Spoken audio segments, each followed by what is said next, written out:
Ek is so opgewonde oor vanoggend.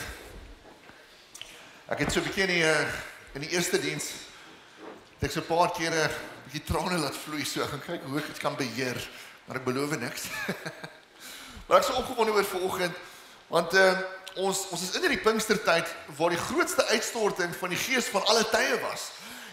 En ons sien van daai tyd af deur die geskiedenis hoe die Gees van die Here konstant die heeltyd weer uitgestort word en weer uitgestort word. En ons het vanoggend byvoorbeeld by die tieners gesien en daar's hierdie hongerte vir die Gees. Ons het in die eerste diens dit gesien. Ons sien dit by Firekids, ons sien dit by die studente. There's a hunger for more of the Spirit. So daarom gaan ons vanoggend praat oor die altare van die Gees. En ons gaan so 'n bietjie bou op dit wat in Pinksterweek gesê was in hierdie week en al die dienste. Maar hier is die groot dinge van die altare van die Gees.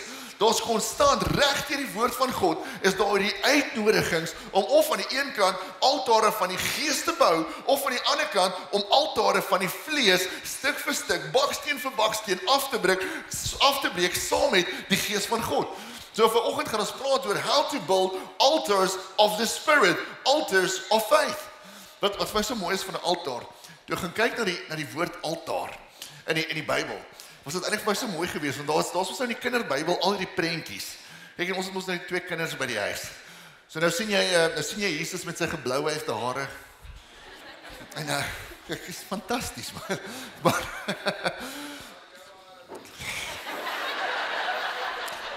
al wat ek sê is bold preacher.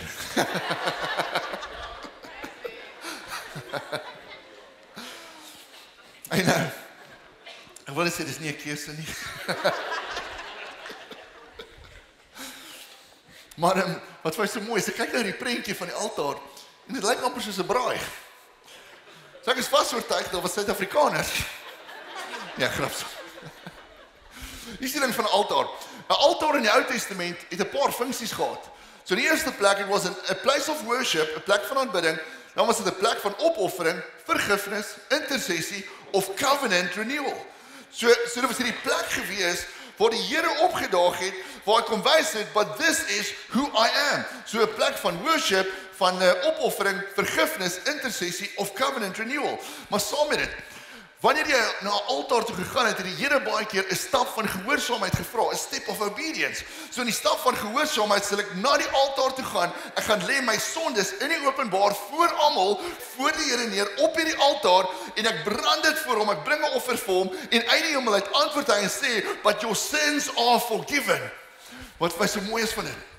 Elke altaar van die Ou Testament was in die openbaar.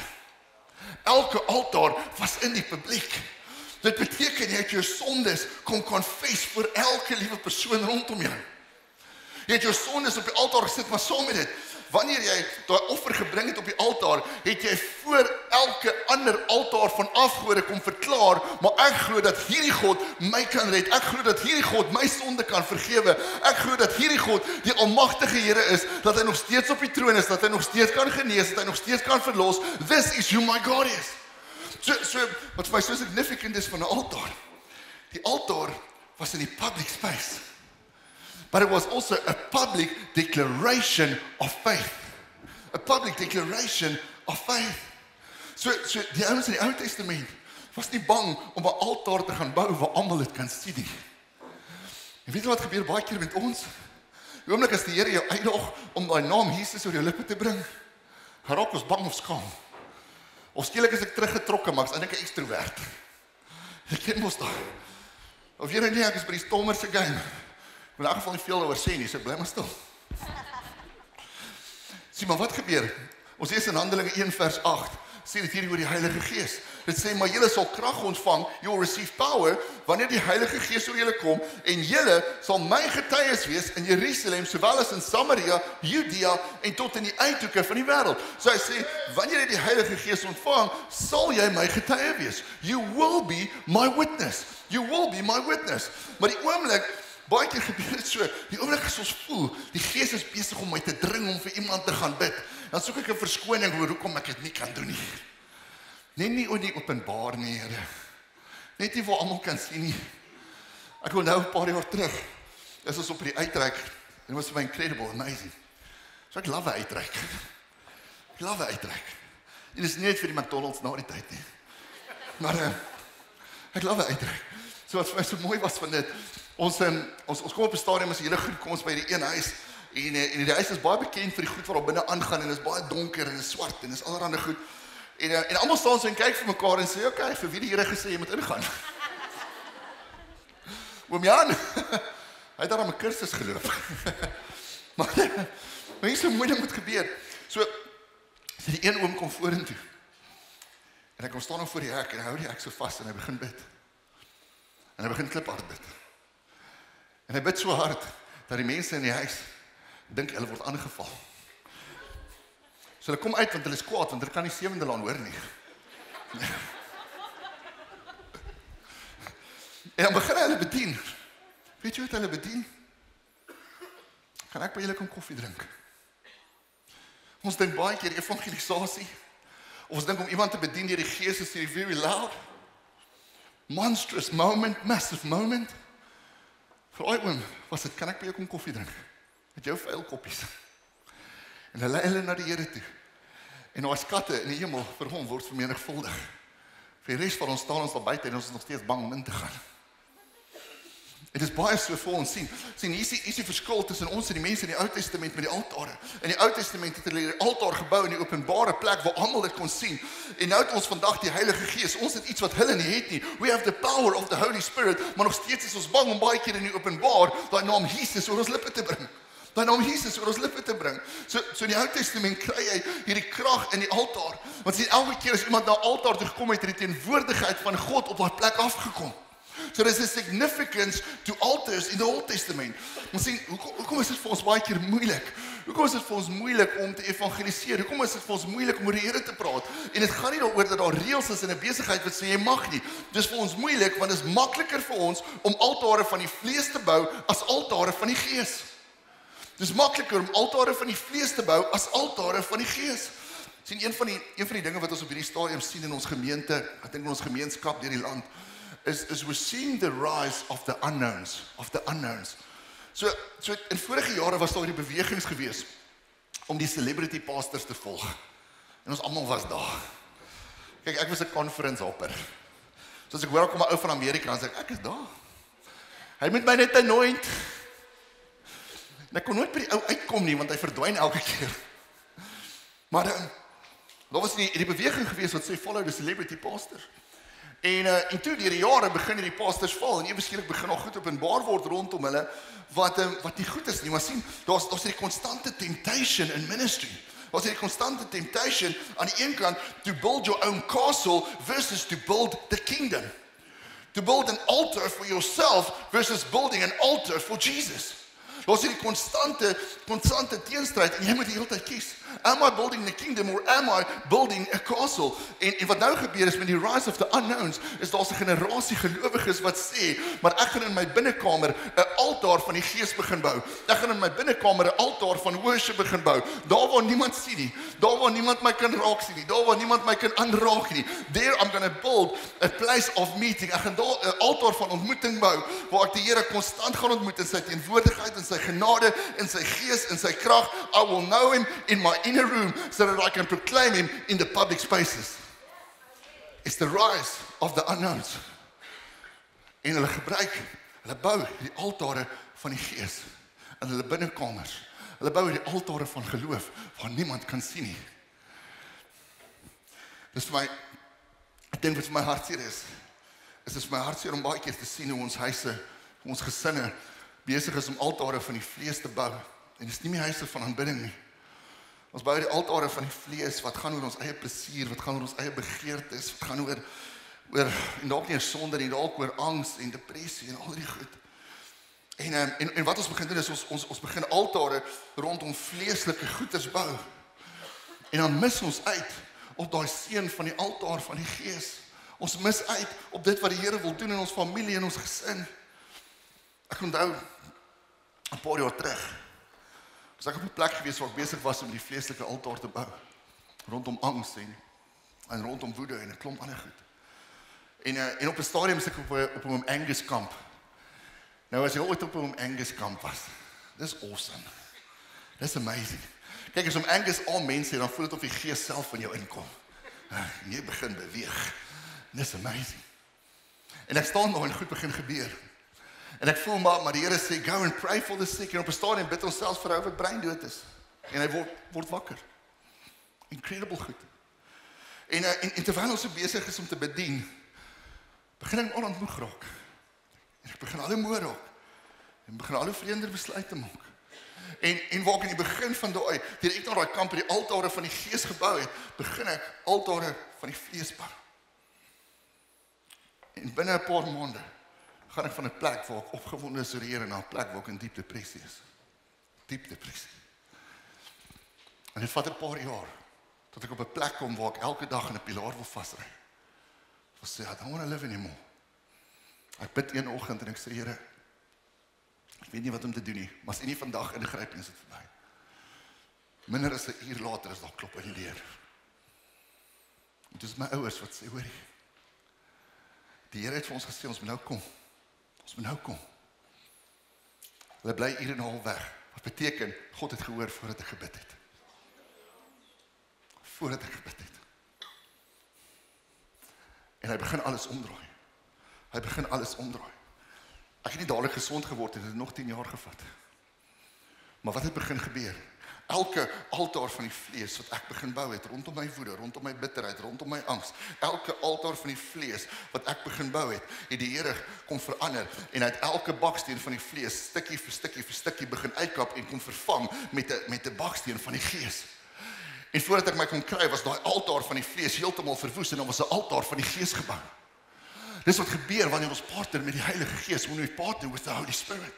Hy kan vervang elke altaar van die vlees met 'n altaar van die Gees. Met 'n altaar van die Gees. En is baksteen vir baksteen vir baksteen en baksteen vir baksteen vir baksteen begin hy hierdie altaar van die vlees afbreek en begin hy die altaar van die Gees bou. Sien, 'n altaar van die vlees kan baie meer by jou kom steel as die vyand. Baie keer bou ons die altare van vrees of 'n altaar van addiction. Ek dink ons besef waarmee ons baie keer besig is nie. Sien, wat baie keer begin as 'n klein altaar. 'n Klein dingetjie in jou lewe kan ewe skielik 'n mighty stronghold word. Baie keer begin ons met hierdie klein altaar van addiction. En jy dink, maar dis net een keer en dit is okay.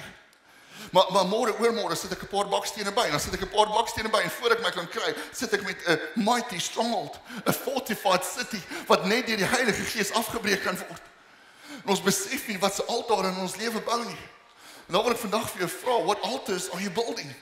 What altars are you building? Wat se altare is in jou huis? Wat se altare is in jou huwelik? Wat se altare is in jou geloof? Ons tweede seentjie, Joshua, cuteste babatjie wat jy in jou lewe gesien het. En hy het 'n groot oogies. Soos hy vir jou kyk, en lyk dit of hy so reg deur jou kyk. Hy het 'n mooi glimlag, soos ek by hom kom en ek sê, hallo baba. En gaan glimlag hy. Och, dan gaan my hart. Dan sê ek, vat my alles. Wat wil jy? En dit was so mooi. Ons oudste seun, ons oudste seentjie Simon, hy is net so oor die 4 jaar oud. En hy het 'n verskriklike mooi manier om te vra vir iets. En die probleem is, baie keer as ons in die winkel kom en sê, papa, kan ek asseblief hierdie kry? En ek sê so nee vir so 3 keer. En dan kom hy uit met die asseblief. Asseblief. Kan ek my skoene vir jou gee? Gaan verkoop, ek koop vir jou wat jy wil hê. Wat my geld. Wat so 'n mooi manier om te vra. Wat so 'n mooi manier om te vra. Maar ek besef in die week, ons het baie versigtig geraak en partykeer te laks geraak, maar ons het nodig om versigtig te wees met die altare wat ons in ons huise bou. Ons het nodig om versigtig te wees, want ek is bang vir dit wat hulle gaan sien. Ek is bang dat hulle die verkeerde goed sien. Ek is bang dat hulle die verkeerde goed aanraak. Sien baie keer het ons hierdie altare wat ons in ons lewe bou, wat naderhand 'n generational pattern word. En dit is nie 'n generational curse nie, dit word 'n patroon wat oor generasies aangaan. Sien, baie keer is daar iemand wat 'n klein altaar van alkoholisme gebou het. Dit was dalk jou oupa of jou ouma. Jy het daai altaar verder gevat om verder gebou, en jou kinders sien dat hulle dink is normaal en hulle gaan dit nog groter bou. En voor jy kan kry, is daai vorm van addiction ewe skielik 'n klein altaar wat deur 2 generasies 'n fortified city geword het. Dit gebeur so vinnig dat dit wat ons sien as 'n klein altaar 'n patroon word wat deur generasies herhaal word. En ewe skielik is dit hierdie stronghold wat net afgebreek kan word deur die Heilige Gees. So ek is so versigtig oor waar ons kinders blootstel. Ek is so versigtig dat hulle nie blootgestel word aan 'n altaar van the love of money, of 'n altaar van angs, of 'n altaar van addiction, of 'n altaar van bitterheid in 'n huwelik, of enige van daai goed nie. Maar dat hulle liefde sien. Dat hulle joy sien, al gaan dit sleg. Dit gaan nie altyd goed nie. Dat hulle sien wie Jesus is en wat ons bou in ons huis. I want them to see my Jesus. I want them to love my Jesus. Ek wil hê hulle moet die altaar van worship sien, die altaar van die woord sien, die altaar van die gees sien. They need to know him. Ons my minding is so mooi. Ons my minding is so mooi. Soos 'n seentjie wat sy hand op jou skouer kom sit terwyl jy bid. En sê, maar papa, ek wil ook vanaand bid. En dit wat hy bid is so in lyn met die woord, is so in lyn met die gees. It's an altar of the word. Wat 'n altaar is jy besig om te bou in jou huis? Wat 'n altaar is in jou kinders? Wat 'n altaar is in die mense rondom jou? So ons kry in 1 Konings 18 hierdie verhaal van die profeet Elia. En die Here stuur hom om teen die koning Agab in te gaan. So die Here kom na Elia toe en hy sê, Elia, I want you to pray this prayer. I want you to pray that the rain will stop. En dan bid Elia hierdie gebed en vir 3 jaar lank hou dit op reën.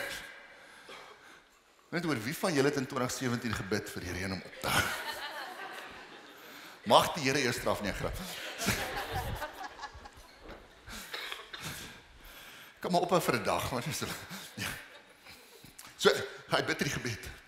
En dit hou op vir 3 jaar. Hou op reën vir 3 jaar. En dan sê die Here, okay, gaan nou terug na Agab toe.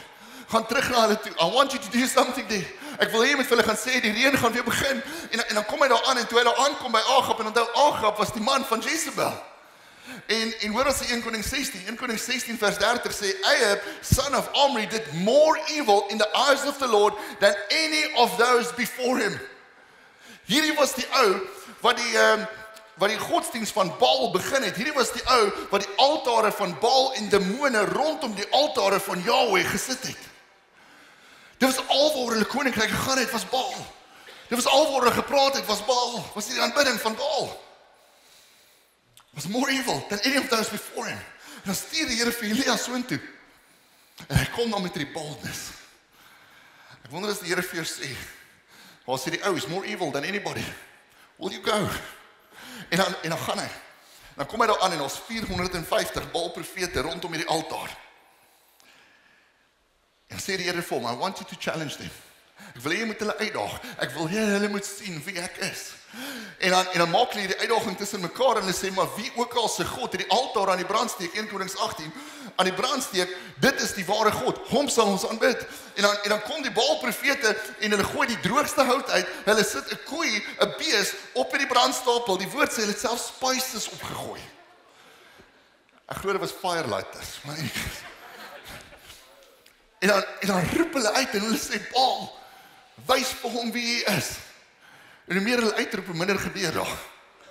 En naderhand raak dit so, dat Elia hulle begin mok vir dit wat hulle sê. Hy begin hulle mok. Iets wat vir my so mooi is, hy is so confident in wat God gedoen het, dat hy dan sê, maar kom ons maak hierdie altaar nog natter. Gooi water by. Gooi water by. En hy begin hulle mok. Sien, he's making a public display of the enemy. Kolossense 2 vers 5. Sê hierdie, and Jesus, having disarmed the powers and authorities, made a public spectacle of them, triumphing over them by the cross. Sien, wat is die altaar van die gees? Baie keer sit ons met die altaar van die vlees, wat nodig het om afgebreek te word. En die oomblik as ons die gees inhooi in daai plek in, die oomblik as ons daai ding filter deur die kruis, wat begin gebeur? God makes a public spectacle of the enemy. Nou gee vir jou getuienis wat sê, I'm still God and I'm still on the throne. I'm still on the throne. So hier staan hulle. Elia roep uit. Hy sê, maak die ding 3 keer nat. En dan sê hy, 1 Konings 18, 37 tot 39, hy sê, antwoord my Here, answer me Lord. Antwoord my, dat die volk kan sien en besef dat U God is. En dat dit U is wat hulle harte tot U bekeer. En dan sê dit, en toe kom daar vuur van die Here af, en dit verbrand die offer, die hout, selfs die klippe en die grond. Everything was burned. Everything was burned. Dit het selfs die water in die sloot opgelek. En toe die hele volk dit sien, het hulle op hulle knieë geval en uitgeroep, hierdie Here is God. Hierdie Here is God. So wat doen Elia? Hy bid en hy sê, laat U bekend word vir almal. Reveal yourself to these people. Kom wys U self vir hulle almal. Hoekom? Sodat hulle tot bekering sal kom. En in daai oomblik toe die vuur van die Gees neerdaal op hierdie vleeslike altaar van demone, wat begin gebeur? Die altaar of idol worship was turned around into an altar of the Spirit. En almal begin glo. En almal begin glo. Hier is die ding. As jy sit met 'n altaar van die vlees, it can be broken down by the Spirit and turned into an altar of faith. Hier is die ding van altaar in ons lewe. Baie keer het ons hierdie altaar in ons geloof. Ons het hierdie altaar in ons familie. Ons het die altaar wat al generasies heen opgebou het. En baie keer word die altaar in ons lewe word amper soos 'n Baal afgod. Dis alwaar jy praat. Is hierdie ding wat gebeur het. Dis alwaar jy bid, is hierdie ding wat gebeur het. Al wat jy vir almal sê, is hierdie ding wat gebeur het. Dis al wat jy kwytraak die hele tyd, as jy praat oor hierdie een ding. Selfs jou familie nuusbriefie op Mailchimp. Praat in die week met iemand, hy sê, ons het nou 'n familie nuusbrief begin. Dis baie moeite. Maar dit word die altar of the flesh. Dit word die altar of the flesh. So baie van ons bou altare. Ons bou dit rondom iets soos trauma. Iets soos trauma. En ek weet, want ek was ook daar. Baie keer gaan ons deur 'n ding wat baie seer maak en dan sit ons 'n muur op en sê, ek sal nooit weer nie. Ek sal nooit weer vertrou nie. Ek sal nooit weer daai toelaat nie. Ons maak hierdie covenant in onsself. En ons dink ons is besig om 'n muur op te sit. Maar wat ons besig is om te doen, ons is besig om ons lewe te bou rondom daai ding wat met ons gebeur het. We are building an altar around it. Ons dink ons sit mure op, maar wat ons besig is om te doen is ons is besig om altare van skeptisisme en manipulasie en vrees en woede en al die dinge te bou. En daai klein altaar gaan eventually stronghold word. It will become a stronghold. Of ons bou die altare rondom onvergifnis, want ons sê maar gaan hierdie ding altyd teen jou hou. Altyd teen jou hou. En ons bou die altaar van onvergifnis. En wat ons nie besef nie is elke keer as daar iemand kom wat ons weer nie vergewe nie, sit ons 'n paar bakstene by. En teen die tyd wat ek 60 is, what happens? Ek is so bitter dat selfs my kinders nie met my kan huishou nie. Because I've been building an altar of unforgiveness. Ek bou my hele lewe rondom dit. Ander van ons bou 'n altaar rondom finansies want ek vertrou nie die Here genoeg nie. Ander van ons bou 'n altaar rondom die kultuur want ons los ons kinders om enige ding op hierdie goed te kyk. En voor ons gaan kry is daar 'n altaar van kulturele opinies in ons huis gevestig en gebou wat sterker is as die woord van God. Dan verstaan ons nie hoekom dinge gaan soos dit gaan nie. Sien baie keer gebeur goed met ons. Baie keer is die lewe seer en dit kan baie seer raak. Maar selfs al gebeur goed met jou, jy bou die altaar. Jy besluit om jou lewe rondom daai een ding in te rig. Sien, 'n altaar kan baie keer soos 'n trigger wees. Dit kan baie keer soos 'n trigger wees. Dit gaan jou altyd herinner aan 'n groot event. Gaan jou altyd herinner aan wat skeef geloop het. Gaan jou altyd herinner aan hoe jy tekort kom. Gaan jou altyd herinner aan sonde.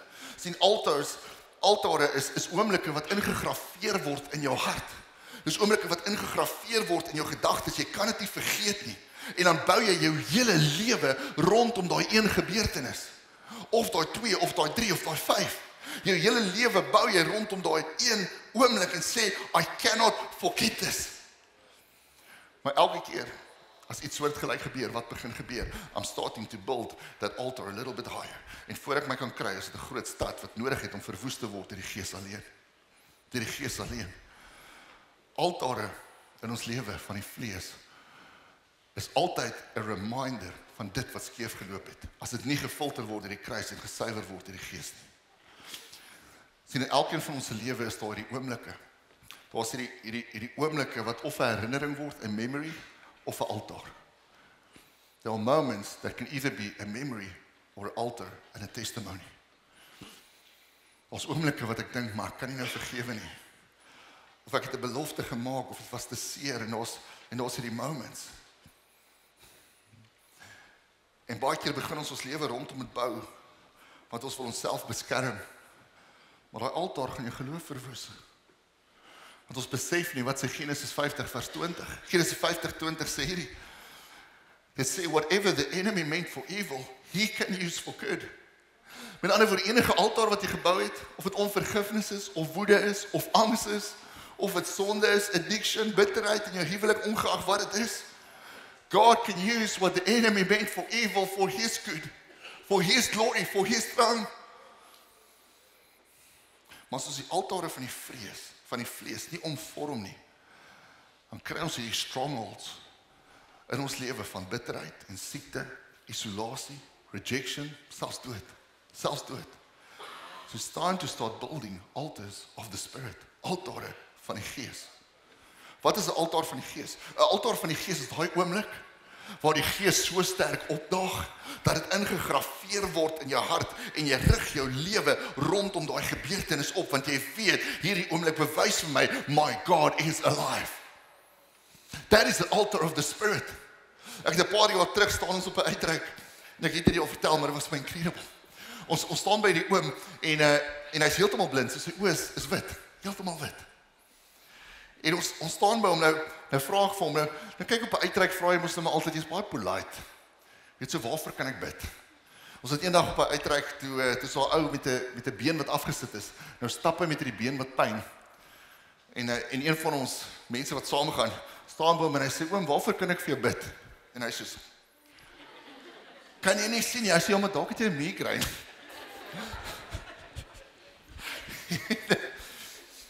En ons staan by die oom. Ons begin vir hom bid. Nou sit hy staan so voor my. En sy oë is toe, dis ek en my vrou. En ons bid vir hom. En die volgende oomblik maak hy sy oë oop. En dit lyk soos my en joune. Hy kyk so en hy sê, dit is soos 'n spieël. Sy tweede woorde, jy is so lank. Wat daarna gekom het, was my amazing. Sien, elke altaar van die Gees is veronderstel om ons te herinner wie God is. It's a reminder of who God is. Nie van wat fout gegaan het nie, nie van wat met my gebeur het nie, van wie my God is. Hierdie oom staan daar. En hy sê, jy is so lank. En die volgende woorde wat uitkom, is dankie Jesus, dankie Jesus, dankie Jesus, dankie Jesus. En hy kan nie ophou sê dankie Jesus, en naderhand is dit awkward. Maar hy was so dankbaar. En daar was 'n oomblik vir hom wat 'n altaar in die Gees word, wat hy altyd daar kan terugverwys. Hy kan sê, but this is who my God is. He is still the healer. He is still the waymaker. He is still the miracle worker. Hy is nog steeds God en hy is nog steeds op die troon. Hy is nog steeds op die troon. Sien, elke oomblik waar die Gees opdaag, word hierdie altaar in ons gees. Word hierdie altaar wat ingegrafeer word en jy kan dit nooit vergeet nie. Word 'n oomblik waar 'n altaar van die vlees of dit leens is of wat ook al dit is afgebreek word en dan word iets in die Gees opgerig binne in ons. And will always remind us of who God is. So dat sê Galasiërs 5:25, het sê, since we live by the Spirit, let us keep in step with the Spirit. In step with the Spirit. So keeping in step with the Spirit beteken dat ek soos 'n soldaat beweeg op elke bevel van die Heilige Gees. Ek beweeg in lyn met hoe hy beweeg. Ek doen wat hy doen, sê wat hy sê, ek hoor wat hy sê en ek beweeg saam met hom ongeag waar ek moet gaan. So keeping in step with the Spirit means I am literally keeping in step with the Spirit as a soldier does in the army. So as hierdie geestelike oorlog en ons keep in step with the Spirit en wat begin gebeur? In daai oomblik wat ek saam met die Gees begin beweeg, saam met die Gees begin werk, saam met die Gees bedien, begin die altare van die vlees in my lewe afgebreek word en vervang word met altare van die Gees. Sien, baie van ons sit met hierdie altare in ons verlede, reminders of what went wrong. En die enigste manier hoe daai ding omgedraai kan word, is deur die leiding van die Heilige Gees. Die enigste manier hoe 'n altaar van onvergifnis omgekeer kan word in vergifnis, is deur die waarheid en die leiding van die Heilige Gees.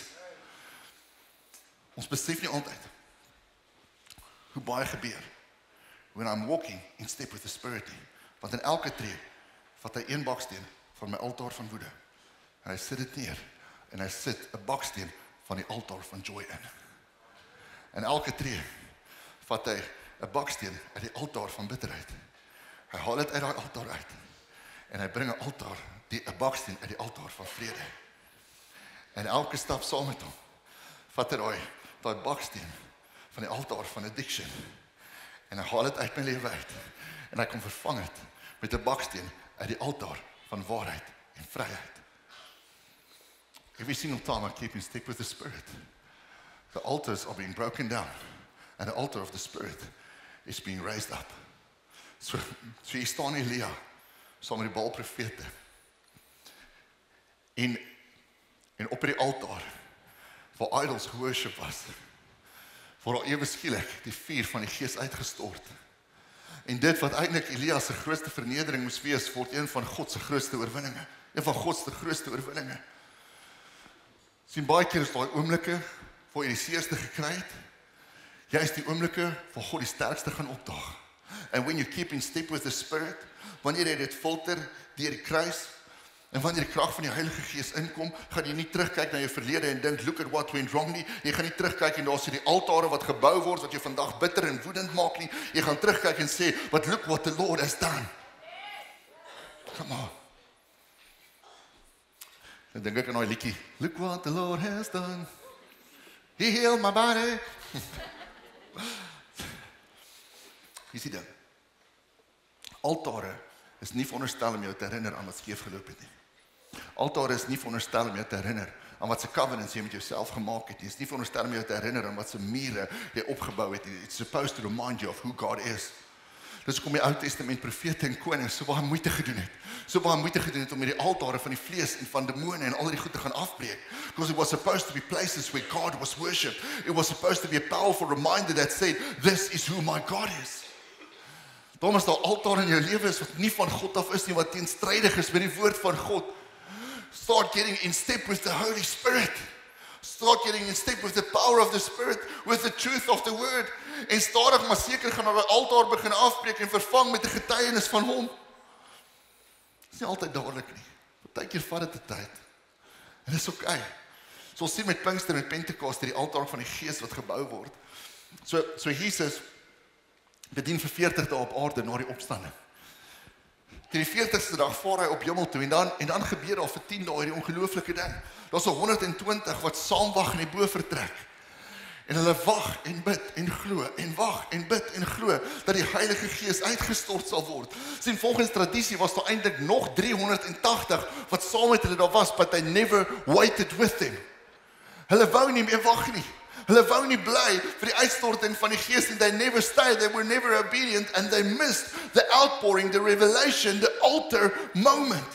Hulle het die oomblik gemis waar die Gees hulle grootste seer, daai altaar van seer van my Jesus is nie meer met my nie, omgekeer het in the grootste moment of joy because the Holy Spirit is now here. They missed it.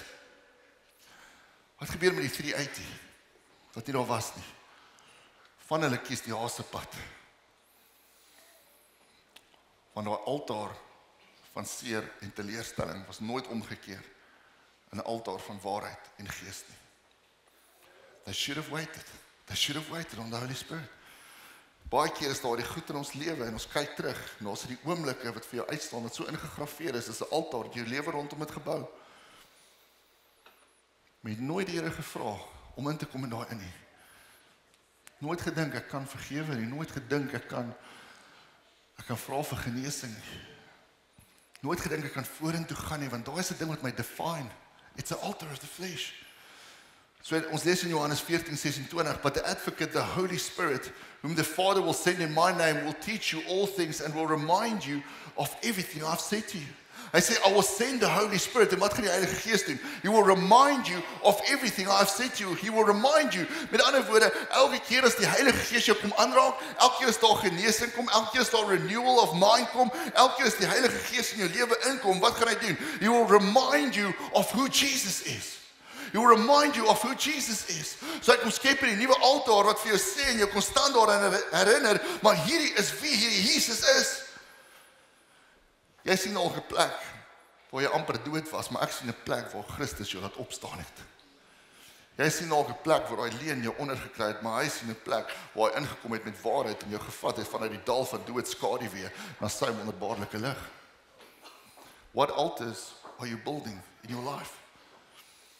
'n Altaar is veronderstel om jou te herinner, hierdie is wie my Jesus is. So die 120 wat oorbly, hulle het die honger te vermeer. Is jy honger? Is jy honger? Daai altare van die vlees in jou lewe, in jou familie, in jou besigheid, omgekeer sal word vir 'n altaar van die gees. Matteus 5 vers 6. Blessed are those who hunger and thirst for righteousness, for they will be filled. Hy sê, blessed are those, en ons het in die week ook bespreek, who hunger and thirst for righteousness. Hier is vir my so mooi, die woord blessed beteken, will find divine favor, be extended grace, will find spiritual benefits. Divine favor, extended grace, spiritual benefits. En spiritual benefits is nie 'n Ferrari nie. Maar dit noem. Nee, divine favor begin by God. It's His favor upon us. En dit verwys eintlik terug na 2 Kronieke 16:9 wat sê, for the eyes of the Lord run to and from throughout the whole earth to show Himself strong on behalf of those whose heart is perfect towards Him. Hy sê to show Himself strong. So divine favor, to be blessed beteken, God will show Himself strong on your behalf. As jy sê, maar ek kan nie meer, Here. Die altare in my lewe is te groot. Ek kan nie meer verby dit kyk nie, dit is al so hoog gebou. I need help. Wat sê hy? I will show myself strong on your behalf. Solank as wat ek leef in sy plan, in sy wil, He will show Himself strong. In elke besluit, in elke tree wat jy neem, as long as I am in step with the Holy Spirit. So hy sê, blessed are those, divinely favored. Dan sê hy, who hunger and thirst for righteousness. Die woord honger beteken to desire earnestly, of to crave. To crave.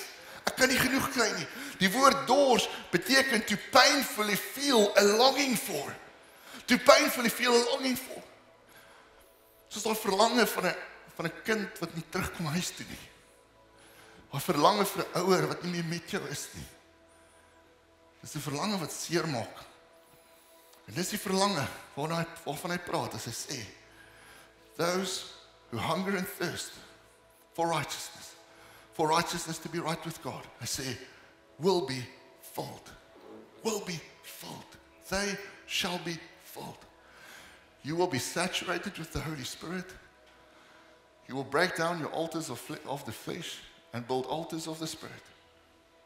So die 120's in hierdie vertrek en hulle is honger vir meer van hom. En dan wag hulle en hulle glo en hulle bid, hulle wag, hulle glo en hulle bid. En lees ons in Handelinge 2 vers 1, het sê, and when the day of Pentecost came, they were all together in one place, and suddenly a sound like the blowing of a violent wind came from heaven and filled the whole house where they were sitting. They saw what seemed to be tongues of fire that separated and came to rest on each of them. All of them were filled with the Holy Spirit and began to speak in other tongues as the Spirit enabled them. So die Gees word uitgestort. En ewe skielik vir die eerste keer vanaf Jesus opgevaar het hemel toe sien hulle God. Hulle sien God. So die kruis was die eerste altaar in die Gees, maar vanaf die uitstorting van die Gees is daar konstant hierdie altaar moments. Almal van ons het altaar moments. Jy het nie net altare van die vlees nie, you already have altars of the Spirit. Daai oomblik toe iemand hande gelê het op jou en jy gesond geword het. Daai oomblik toe jy gebid het vir 'n kind om terug te kom huis toe en hulle die foon opgetel en gebel, that is 'n altar moment. Daai oomblik toe 'n baba 5 dae lank in die hospitaal lê en 'n community bid en die Gees maak hom binne 'n dag gesond. En hy kom uit en hy is gesonder as ooit. That's an altar moment. Daai oomblik wat jy in jou binnekamer sit en sê, maar Here, ek gaan nie meer my huwelik gebruik net as 'n plek vir plesier nie.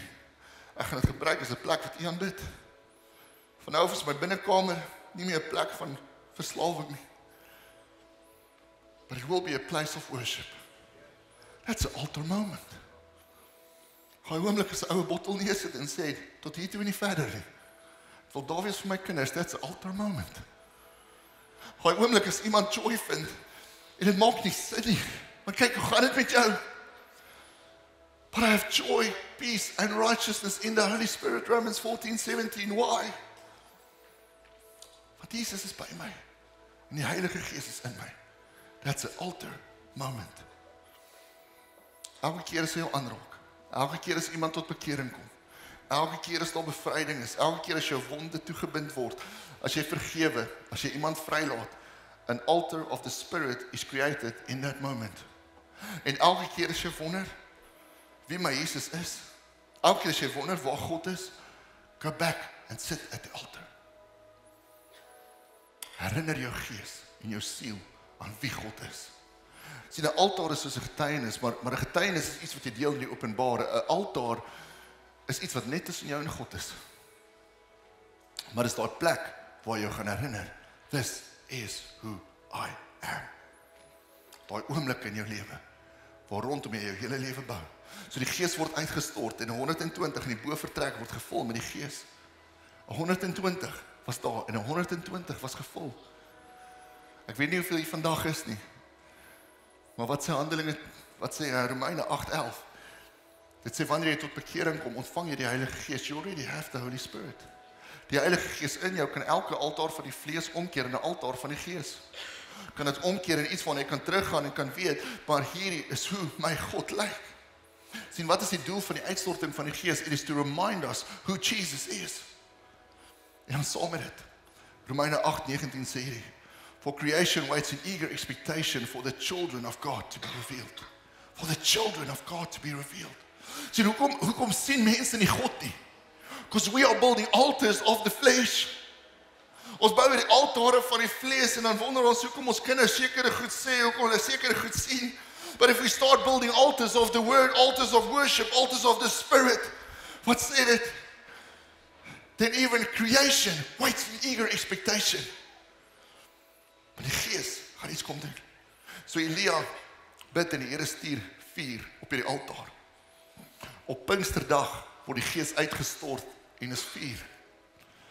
By Elia het 450 mense, Baal profete op hulle knie neergeval en hom begin aanbid as die Here. Op Pinksterdag word 3000 tot die geloof bygevoeg wat neerval op hulle knie en sê hierdie is die Here. Hoekom? Because the Spirit reminded them of who this God is. En sy naam is Jesus.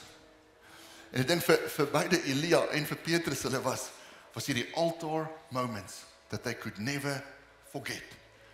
That they could never forget. Baie keer kyk ons na ons eie lewe en ons dink, maar Here, waar's my altaar oomblikke? Ons kyk na iemand anders se lewe en ons is eintlik jaloers, want Here, kyk hoe baie het U al vir hulle gedoen. Kyk hoe baie het U hulle al geseën, maar ons mis die klein altare wat in ons lewe is, wat eintlik groot is vir God. Op 'n stadium, na die 450 Baal profete verslaan is, gaan Elia in 'n depressie in. En hy gaan kruip in 'n grot weg. En dan lees ons in 1 Konings 19 hoe die Gees verbygekom het en daar was vuur en daar was 'n aardbewing en daar was weerlig en daar was wind en dan sê dit, but God was not in them. The Spirit of God was in the gentle whisper. Elia het meer geleer in die gentle whisper as in die uitstorting van die vuur uit die hemel uit. Baie keer sien ons die gentle whispers en ons dink dis klein in God se oë. Maar wat vir jou lyk soos 'n klein altaar, is groot by God. Do not despise things that look like small altars, net omdat hulle nie in die openbaar gebeur nie. Moenie jaloers wees op iemand anders se altare in hulle lewe nie, hulle getuienisse nie. Moenie die altaar mis van jou verslawing wat gebreek is, of daai vergifnis wat gebeur het, of jou kind wat jou gebel het nie. Wat vir jou lyk soos 'n klein altaar, is 'n groot altaar by God. Wat se altare van die Gees is daar in jou lewe? Wat se altare van die Gees wil jy begin oprig? Let's start doing it. Let's start being hungry for Him again. Let's start being thirsty for more of Him again. Ons vertrou die Here vir 'n groot werk in die bron. Ons vertrou die Here vir 'n groot werk in die Kaap. Ons vertrou die Here vir uitstorting wat oor generasies gaan. Maar vir dit om te gebeur het ons nodig om elkeen hande te vat en altare te begin bou in die Gees. Sodat wanneer mense na ons kyk, hulle herinner sal word aan wie hierdie Jesus is. Kan ek vra, kan ons saam staan? Kan ons saam staan?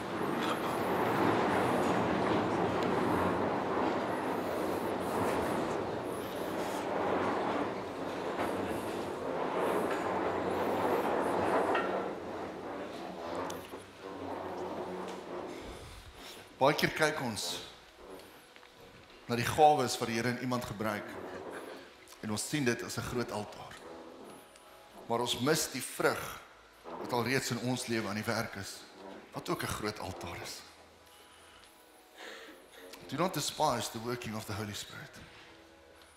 Moenie iets sien as 'n klein altaar. Net omdat dit nie spektakulêr is, iets anders nie. Iets spectacular for God. En ek wil saam met jou bid. Ek wil saam met jou bid vir altare van die vlees om afgebreek te word. As daar iets is waar rondom jy jou lewe gebou het, gaan ons dit vandag breek. En ons gaan die Gees vertrou om 'n altaar van die Gees op te rig, 'n altaar van die woord, 'n altaar van worship. Whatever happened in the past will not define you in the future. You are a new creation. You are a new creation. So kan ons oë toemaak. Heilige Gees, dankie vir 'n oggend soos hierdie. Here, vanoggend sit baie van ons in 'n plek waar ons altare van die vlees gebou het. Baie van ons het hierdie altare gebou rondom woede, of bitterheid, of onvergifnis. Baie van ons het altare gebou rondom sonde, baie van ons het altare gebou rondom goed wat nie van U af is nie. En daarin sit soos 'n sentrale punt in ons lewe, Here, in ons geloof, in ons huis. Baie van ons sit met hierdie altaar and we just cannot seem to break it down, en dit kom al oor generasie en generasie en generasie, en ons wil vra vandag, Here, in die naam van Jesus Christus, soos wat U met Elia se tyd, Here, daai altaar aan die brand kom steek het, that you will burn down the altars of the flesh on our lives, Here, and that you will start building altars of the Spirit. En dankie daarvoor, Heilige Gees, so in hierdie oomblik, Here, kom spreek ons elke ding aan wat nie van U af is nie, of dit 'n altaar van die vlees in woede is, 'n altaar van onvergifnis, 'n altaar van bitterheid, 'n altaar in ons besigheid, in ons huwelik, in ons kinders se lewe, whatever it might be, in die naam van Jesus Christus, breek ons jou af. En dankie daarvoor, Heilige Gees. Ons vra, Heilige Gees, kom vat dit weg, baksteen vir baksteen vir baksteen, and start rebuilding it with your spirit, with your word, with your truth. En dankie daarvoor, Heilige Gees. Vader, ons wil vra vir altare van worship om weer in te kom in ons huise in, that our houses will be known as houses of worship. Ons wil vra, Here, vir 'n altaar van aanbidding, Here, 'n altaar van profesie, 'n altaar van genesing, 'n altaar van wonderwerke, maar saam met dit 'n altaar van waarheid. In die naam van Jesus Christus. Dankie vir 'n generasie, Here. 'n Generasie gelowiges wat loop met 'n passie vir U. En ons vra in hierdie oomblik, Father, let us start building altars of the Spirit. Let us start moving in the power of the Spirit. En dankie daarvoor, Heilige Gees. Of dit in vrug is, of dit in gawes is, of dit in joy is, of dit in vrede is. Ongeag hoe daai altaar lyk. Heilige Gees, help ons om dit te bou. Hier is iemand wat sit met 'n altaar. Tjoh, met 'n altaar van moedeloosheid en moegheid. En jy het begin aanvaar en jou lewe rondom dit begin bou. Vader, ons vra, kom breek daai altaar af. I bring an altar of your word. En dankie daarvoor, Heilige Gees. This is all you, Holy Spirit. Here, ons kan niks doen sonder U nie. Help us to break down the altars of the flesh, brick by brick by brick, move in step with your Spirit, and start rebuilding altars of the Spirit. In die naam van Jesus Christus. En almal sê saam. Amen. Kan ons vir die Here 'n applaus gee vir volgende lofoffer? Dankie, Holy Spirit. So dankie dat jy vandag hier was. Dankie dat jy ons finansiëel seën. Mag die Here julle seën en let's keep on moving in step with the Holy Spirit. As die Here wil, sien ons mekaar volgende week, selfde plek, selfde tyd. Mooi dag en totsiens.